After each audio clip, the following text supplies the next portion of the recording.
Então o governo finalmente liquidou a Ceitec S.A. Eu sou o engenheiro Josias Martins da Bobsim P&D, engenheiro em eletrônica e com mestrado em microeletrônica, e vamos falar sobre isso logo após a vinheta.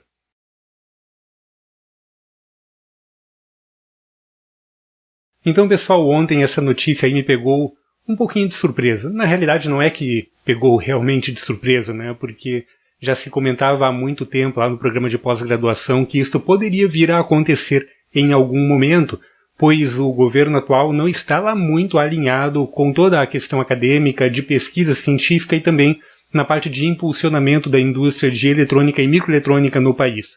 Nós estamos em um processo de desindustrialização bem acentuado que vem desde 2016. Todos vocês devem ter percebido isso e devem estar notando que muitas empresas estão quebrando, empresas grandes estão reduzindo o seu tamanho e também diversas empresas do setor elétrico acabaram cancelando contratos de ampliação de rede, reestruturação e por aí vai.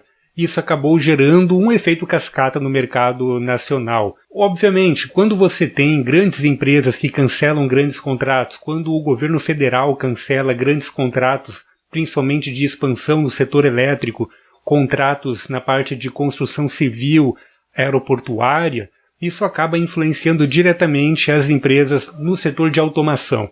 Essas empresas no setor de automação que têm reduzidos os seus projetos também acabam reduzindo a contratação de pessoal especializado nesta área, na área de automação industrial. E por fim, isso acaba gerando um outro efeito cascata, que é a redução na aquisição desse tipo de equipamento. Se você tem uma demanda reduzida na área de construção civil, na área aeroportuária, na área de setor elétrico, você também vai ter uma redução na contratação de serviços especializados nas áreas de automação. E isto vai acabar gerando uma redução na compra de equipamentos especializados para esta área, como CLPs, controladores em geral, sistemas de monitoramento, GPS e por aí vai. Mas o que eu quero dizer com tudo isso? Por que eu estou contando toda essa história?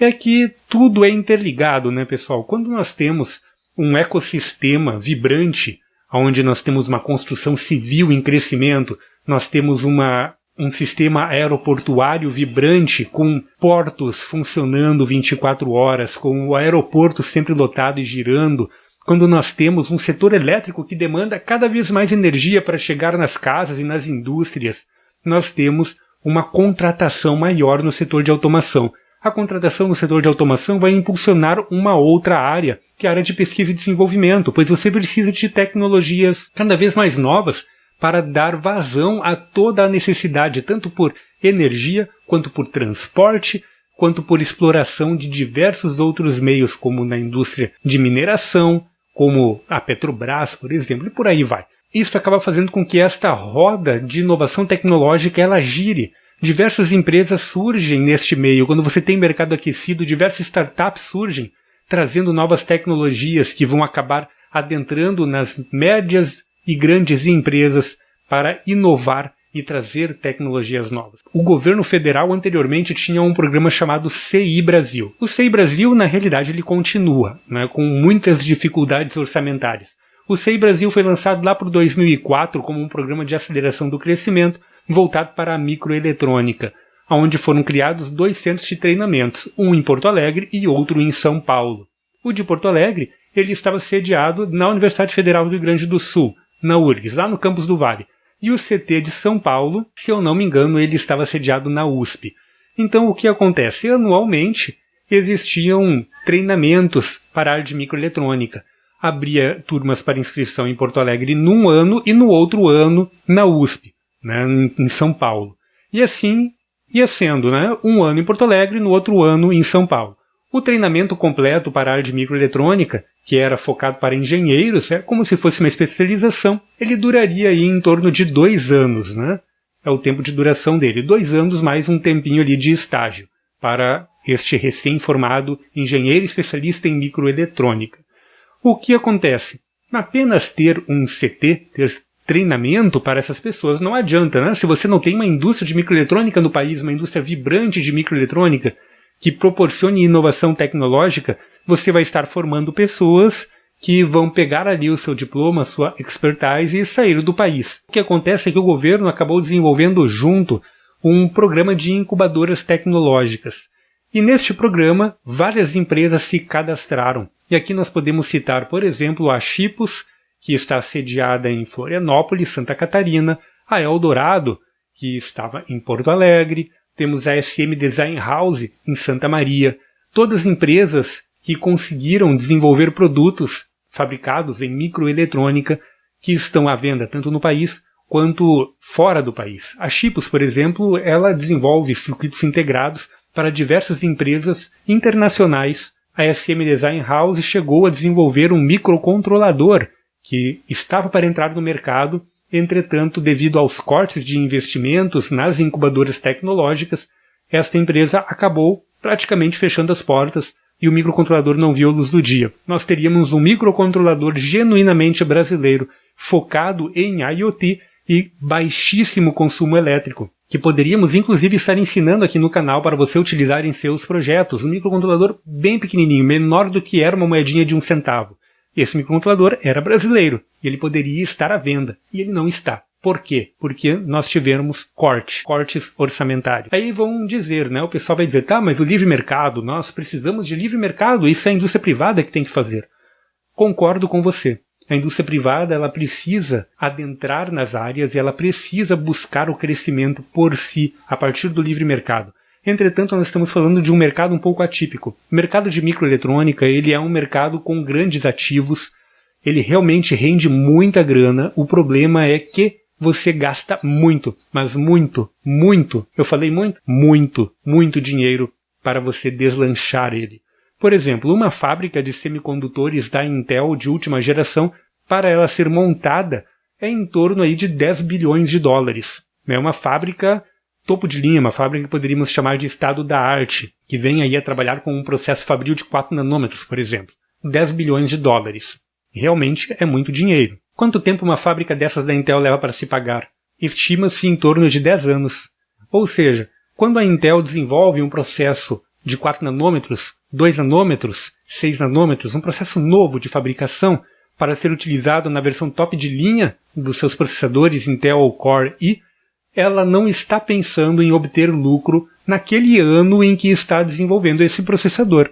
Ela vai produzir essa fábrica, vai desenvolver essa fábrica, vai implantar esta fábrica para atender a diversos outros consumidores. Outras pessoas, inclusive, podem fabricar coisas lá, coisas em grande quantidade. E a Intel não vive só de processadores. Ela vive também das linhas de processadores mais básicas, vive de chipsets, memórias NAND e por aí vai.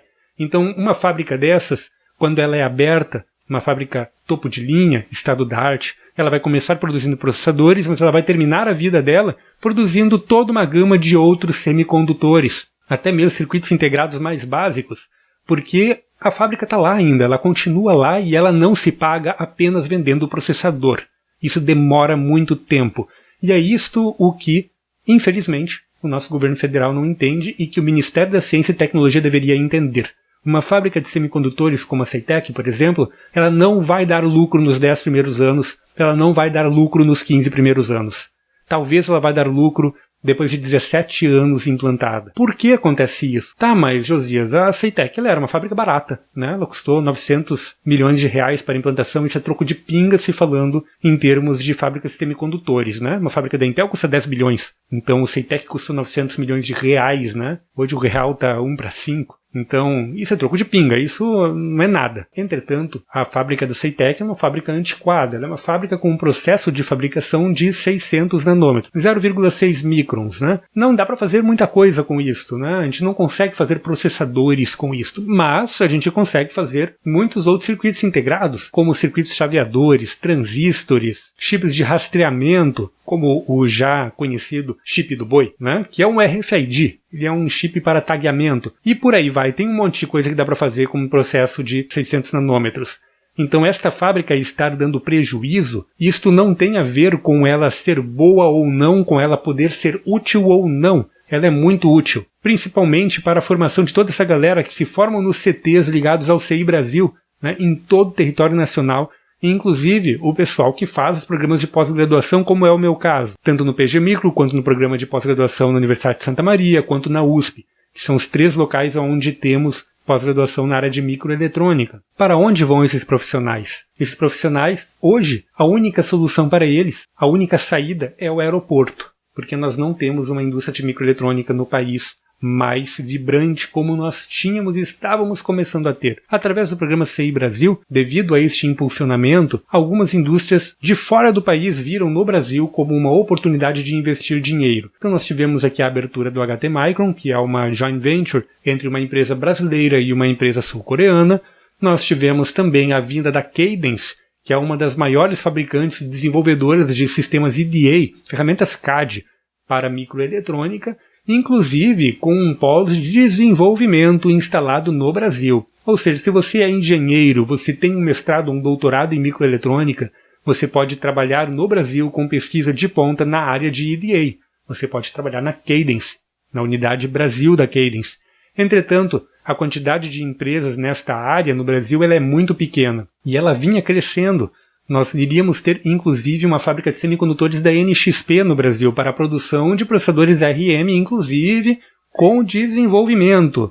Só que tudo isso foi cancelado, porque a partir de 2016 começaram os problemas de investimentos no setor. Começaram a cortar as verbas no CI Brasil, começaram já a falar que o CEITEC não dava lucro, que o CEITEC tinha que ser cancelado, que o CEITEC tinha que ser vendido, privatizado ou simplesmente liquidado, como foi o que aconteceu esta semana. E uma fábrica de semicondutores, ela é a força motriz da indústria de microeletrônica. No momento em que o governo brasileiro disse, olha, a CEITEC ela não dá lucro e nós não queremos mais mantê-la, significa que o governo não está mais olhando para o mercado de semicondutores. Se o governo não está mais olhando para o mercado de semicondutores, ele corta a verba de pesquisa acadêmica, ele corta a verba do CI Brasil, ele liquida com a única fábrica de semicondutores que nós temos operando em solo nacional, e ele acaba com a verba de financiamento das empresas incubadas, inclusive quebrando com empresas que estavam começando a ver a luz no fim do túnel. Qual é a mensagem que você está passando para o mercado internacional?